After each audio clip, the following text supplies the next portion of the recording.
Salam, 5-ci sinif Azərbaycan tarixindən 15-ci dərsimizə keçirik. Dərs 15. Şərqin son fatihi. Sadə kəndli ailəsində dünyaya göz açmışdı. O, hökmdar nəslindən deyildi. Uşaqlıq illəri çətinliklər içərisində keçmişdi. Lakin bu onu qorxutmamış, əksinə xarakterini daha da möhkəmləndirmişdi. Avropa tarixçilərindən biri onu çobanlıqdan şahlığa ucalan qəhrəman kimi təsvir edir.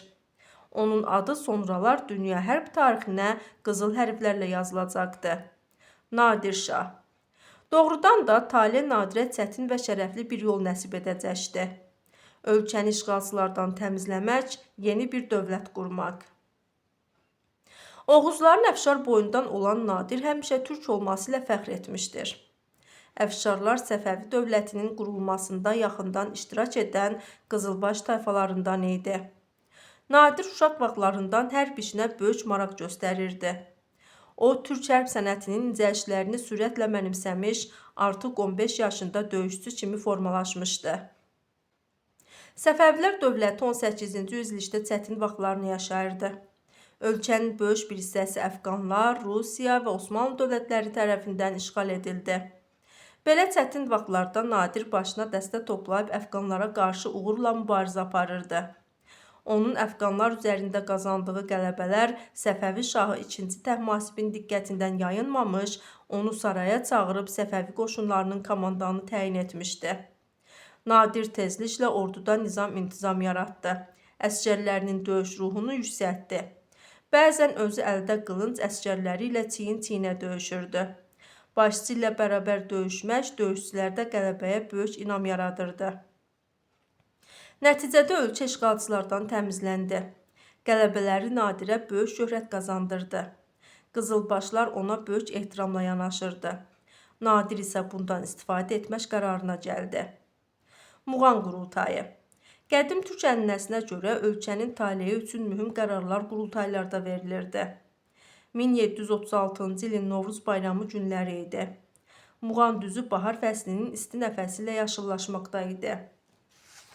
Gülvaraz saylarının qovuşduğu yerdə çəmənlik ərazidə çoxsaylı çadırlar qurulmuşdu. Ölkənin hər yerinə elçilər, fərmanlar göndərilmişdi. Tanınmış əmirləri, əyalət və şəhərlərin hakimləri, din xadimləri qurultaya çağırılmışdı. Qurultay hər hansı bir təşkilat nümayəndələrinin geniş yığıncağıdır. Göndərilən fərmanlarda qurultayın əsas məqsədi də göstərilmişdi. Səfəvi tacını onu daşımağa daha layiqli adama vermək. Bunu bilmək maraqlıdır. Nadirin məqsədi özünün şah seçilməsinə nail olmaq idi. Lakin o bunu açıq şəkildə dilə gətirmirdi. Çıxışında qeyd edirdi ki, o iti qılıncı ilə Səfəvi dövlətini düşmənlərdən qoruyub, sərhədlərində əmin-amanlığı bərpa edib. İndi yürüşlərdən yorulub və istirahətə çəkilmək istəyir. Kimi istəyirsiniz, şah seçin. Yığıncaq iştirakçıları bildirdilər. Ölkəmiz müxtəlif qüvvələr tərəfindən işğal edilmişdi. O, yəni Nadir, düşmənləri məhv edib hər şeyi qaytardı. Cəmaət razıdır, əmin-amanlıqda yaşayır, güzəranı yaxşıdır. Beləliklə, Nadir Muğan qurultayında şah seçildi. Bu, Səfəvilərin hakimiyyətinə son qoyulması demək idi. Sadə kəndli oğlu böyük bir dövlətin şahı olmuşdu. Nadir Şah Əfşar. İşğalçılar ölkədən qovulsa da, hələ görüləsi çox işlər vardı. Zəifləmiş dövlət gücləndirilməli, mərkəzi hakimiyyət möhkəmləndirilməli idi. Məmur özbaşınalıqlarının qarşısını almaq, əhalinin vəziyyətini yaxşılaşdırmaq lazım idi. Nadir Şah islahatlara başladı. Bəzi vəzifələri ləğv etdi, vergi işini qaydaya saldı.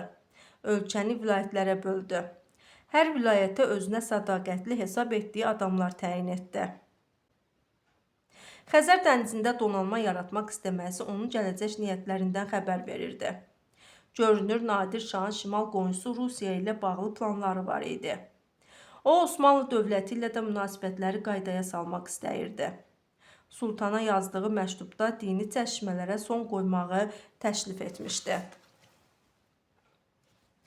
Daxili siyasətdə atılan addımlar iqtisadiyyatı dirçəltmək üçün yetərli deyildi. Nadir Şah uğurlu hərbi səfərlər etməklə dövlət xəzinəsini zənginləşdirməyə çalışdı. Qonşu ərazilərə hücumlar belə başlandı. Hindistana və Mərkəzi Asiyaya hərbi yürüşlər edən Nadir Şah hər səfərində qələbə və böyük qənimətlərlə geri döndü. Qənimətlər o qədər böyük idi ki, Nadir Şah əhalini 3 illik vergilərdən azad etdi. O, döyüşçülərinə və əmirlərinə mükafatlar da təyin etmişdi. Bilirsinizmi, Hindistandan ələ keçirilən qənimətlərin içərisində məşhur Koh-i-Nur adlı qiymətli almaz da var idi. Koh-i-Nur farsca dağların nuru deməkdir. Bu daş Hindistanı idarə edən böyük Moğol hökmdarlarının Tovuz quşu taxtının bəzəyi olmuşdur. Rəvayətə görə Hindistanı tutan Nadir Şah bu daşı çox axtarsa da tapa bilmir. Sən demə, inadla axtarılan Koh-i-Nuru Hindistan hökmdarı heç kimin ağlına gəlmədiyi yerdə çalmasının içində saxlayırmış.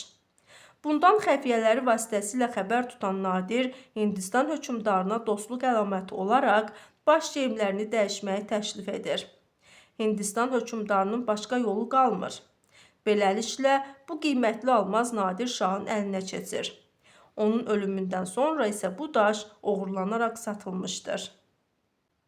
Nadir Şah hökmdarlığı dövründə dövlətin ərazisini xeyli genişləndirdi. Hərb tarixinə verdiyi töhfələr, döyüş taktikaları Nadirə müxtəlif adlar qazandırmışdır. Ondan sonra şərqdə bu böyük uğurları heç kim təkrar edə bilmədi. Buna görə Nadir Şahı şərqin son fatihi adlandırırlar. Ölümündən sonra daxili çəkişmələr yenidən başlandı. Ölkə ərazisi müxtəlif xırda dövlətlərə parçalandı. Azərbaycan ərazisində də xırda dövlətlər, xanlıqlar yarandı. Bəli, indi isə keçirik sual və tapşırıqlara.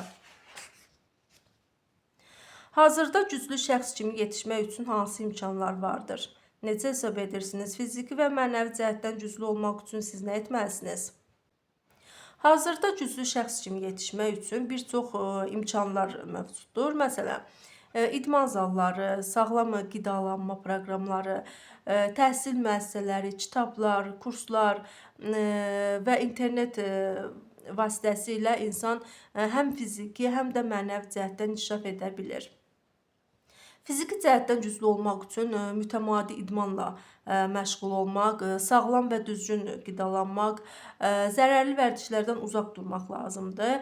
Mənəvi cəhətdən güclü olmaq üçün isə daim mütaliə etmək, elmə və biliyə maraq göstərmək, ailəyə, vətənə və əxlaqi dəyərlərə sadiq qalmaq vacibdir.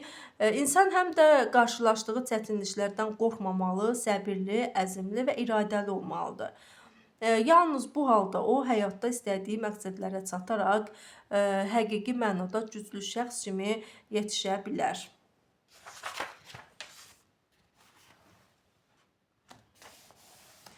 Muğan qurultayının keçirildiyi yerin adını və aid olduğu rayonu müəyyən edin.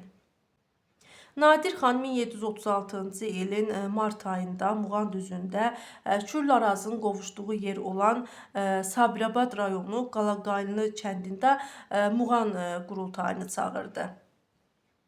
Hansı xüsusiyyətləri Nadirin şah seçilməsinə səbəb oldu? O, bütün işğalçıları ölkə hüdudlarından